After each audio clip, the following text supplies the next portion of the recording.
Welcome back, everyone. The protests in downtown Fort Wayne continue at this hour. We want to go live again to Tom Powell, who is also with Fort Wayne's NBC reporter Carly Van Cleve. Guys. Linda, I moved down just a block or so. We're on the other side of the courthouse now here at Calhoun and Berry, and what I wanted to show you was what I saw happen at around 9 o'clock tonight, and that was some of the protesters breaking the windows here at one of the businesses downtown. As you can see, there's one window there, and if we go back here, we could show you there's another window there. There was a man with a dog who was kicking the windows there. Not many protesters out at this corner right now, but you can see the police presence here at Berry and Calhoun. They have dispersed almost all of the crowd. There are a few people behind the camera right now that you can't see, but the police, what happened was, as I told you earlier, there was a big crowd right in front of the courthouse blocking off the street, and what they did was they used tear gas to disperse the crowd, and that's when several different groups went to different corners of different streets downtown, and the police followed them there. This at Berry and Calhoun was one of those spots where there were confrontations with the police, people shouting at them, and then the police spraying tear gas back. My colleague, Carly Van Cleve, I was talking to you earlier tonight. She's brand new to the field, has been reporting now for about a month? And this is one of your first assignments. We were out there earlier tonight. Describe for me what you saw.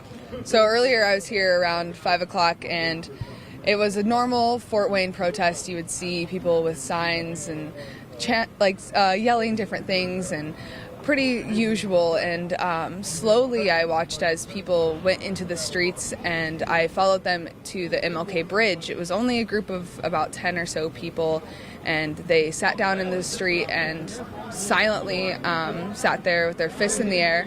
And then that's when traffic started to be blocked off, and things started to escalate from that moment, I would say. And then they slowly walked in front of traffic down Clinton Street into the larger crowd of protesters. And then we were together where they had blocked off the street. There was no police presence at that point. This was about 8 o'clock or so. And that's when we saw the police in their riot gear approach at first in a single file line. And we were right there as they sprayed the first canister of tear gas. And from there, they pushed the crowd back to where we were in front of the courthouse.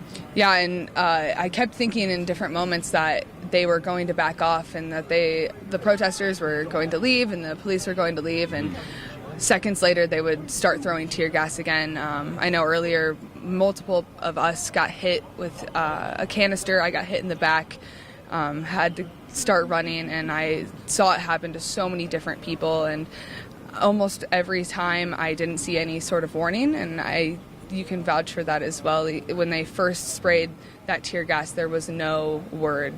Yeah, I'm only speaking from what I saw and what we heard, and that was that first time that they sprayed the tear gas, there was no warning. The police were just coming up.